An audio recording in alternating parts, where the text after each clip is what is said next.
the patrol officers of command? Yes, sir. Okay. About how long were you at the scene total? It was quite a while. Probably, I would say probably about 2 hours. Now, you mentioned that the defendant, her boyfriend, and her brother were present at the scene when you arrived, right? That's correct, sir. Now, at some point, were they transported to headquarters for questioning?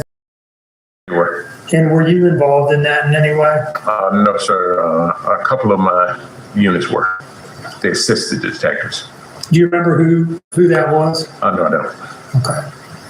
Now, after your involvement at the scene concluded, any other organized searches for the missing child?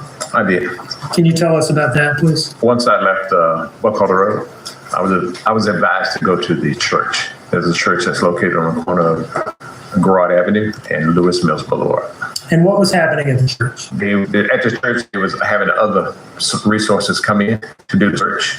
Other officers were coming in, and I think they had a civilian search team that came in.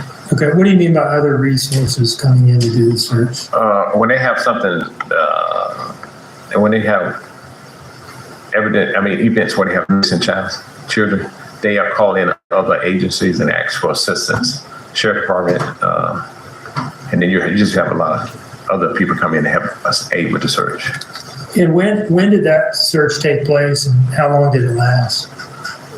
It took place right after I left Buckhalter. It came down.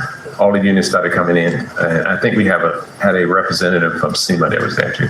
SEMA being Chatham Emergency Management Yes, sir. Agency or Authority or something like that? That's correct. Okay. Roughly how many people were involved in this search that you're talking about that originated at the church? I would say it was probably about 50 people there. And what were y'all doing? Well, once they got them to the church, they briefed them on what was going on, and they briefed on the areas that they wanted to search. Okay. And what happened after that? And once that was over, they broke up in groups and they searched the area. Everybody had a particular area that they were responsible Yes, for? sir. And how long were you doing that for? I would say probably another hour and a half. Okay. What time of day are we at this point, roughly? It's getting dark. It's late afternoon. Okay. And when had you initially arrived? To the church, where? To the residence in response to the initial call. It was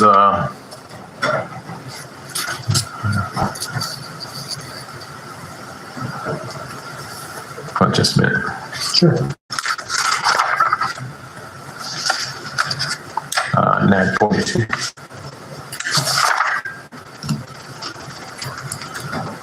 Now, were you wearing a body-worn camera that day? Yes, sir. Where was it located on your body? Right in my chest area. And is that thing always running, or do you have to turn it on?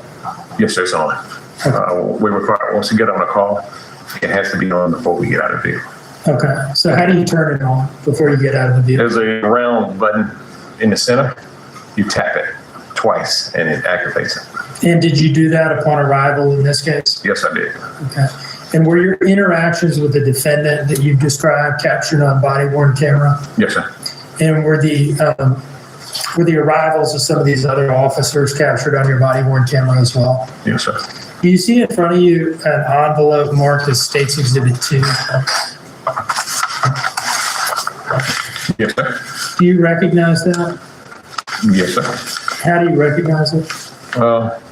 I signed. I wrote my name and everything in front of it. And that's an envelope, a sealed envelope. Yes, it's sealed. What's inside of there? It feels like it's a memory stick. Okay. Is it a flash drive containing your body-worn camera footage from that day? That's what it feels like. Okay, and you've reviewed that, right? Yes, sir, I did. Okay. And does it fairly and accurately depict your response to 535 Buckhalter in response to this missing child call? Yes, sir.